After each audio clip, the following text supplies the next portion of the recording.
The red light of the darkroom breathes like a lung. A strip of celluloid slide through warm developer, and grain by patient grain, a face emerges, luminous, statuesque, immaculate. For a moment the world holds its breath. The face is framed by Hurrell's light, a flawless arc of shadow, a halo of silver highlights, a mouth arranged for the cameras that turned mortals into myth. George Hurrell, 1904 to 1992, learned, as few ever did, how to make a body become legend under his lamps. He taught Hollywood how to be remembered. To the public he was a craftsman of glamour, the man whose lights flattened time. Studios invited him into private dressing rooms and sound stages. Stars posed for him as if standing on altars. His photographs hung in magazines, on billboards, in the glossy pages that promised immortality. In Hurrell's frames, every jawline became architecture, every cheekbone a landscape. The camera recorded not only a likeness, but a promise, that this brightness would endure beyond the theater, beyond the applause. But the dark room keeps its own accounts. In the small hours when the lab's chemical breath fogged the glass and the rest of the studio slept, some said Hurrell's images looked back in a way other photographs did not. In certain negatives there were edges of presence that could not be explained by light alone. A faint vertical at the shoulder, a deeper shadow at the corner of the frame. A reflection that answered when no one stood behind the subject. Rumors circulated in low voices, a face that appeared the night before a scandal, a silhouette that lingered long after a session ended. People spoke of coincidence, of imagination stretched thin by grief and fame. Yet the film, patient and mute, kept revealing these small, impossible things. If a photograph promises to stop time, what then becomes of the moments it captures? If light can preserve a smile, what does it do with the hollows that shadow makes?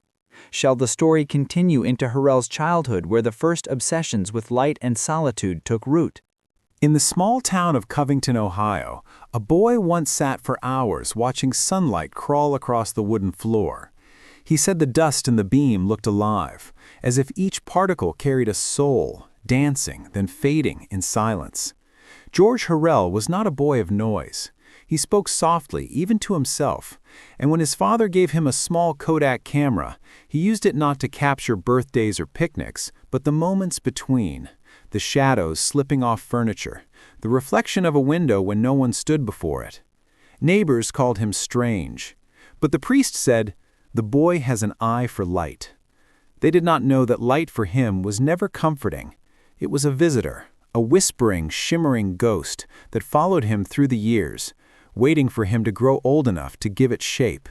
Hollywood in the 1930s was made of smoke and mirrors, and George Hurrell held the mirror.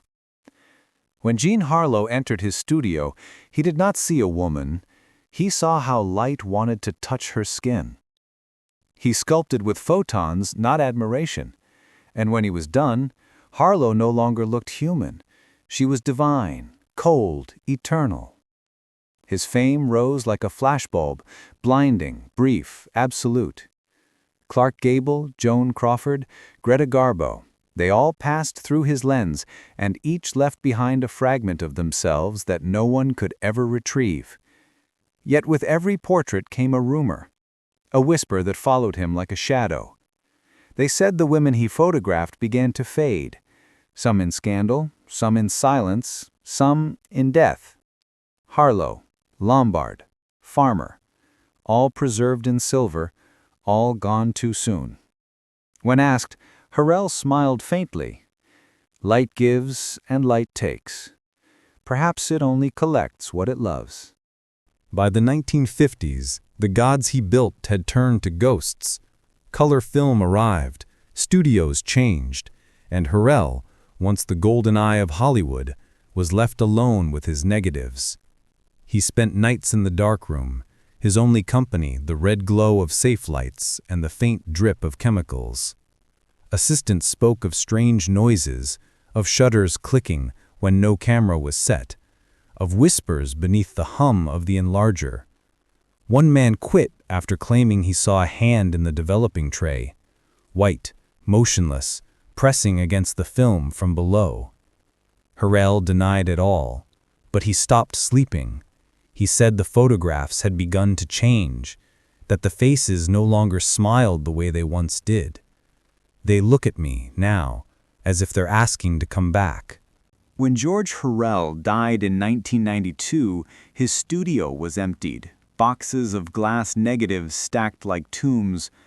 Among them, archivists found a sealed envelope marked only with one word, unseen. Inside were 6 undeveloped rolls of film. When processed, they revealed a single face repeated across them all, a woman no one could identify, formed from 1,000 familiar features: Garbo's eyes, Harlow's lips, Lombard's gaze, a composite of memory and loss. In one frame, she appeared to be looking over Hurrell's shoulder, in another, directly into the lens, as if she had been waiting there, in the darkness, for someone to let her out. There is a saying among photographers, you never really take a picture. The picture takes you. Perhaps Hurrell was not haunted by ghosts at all.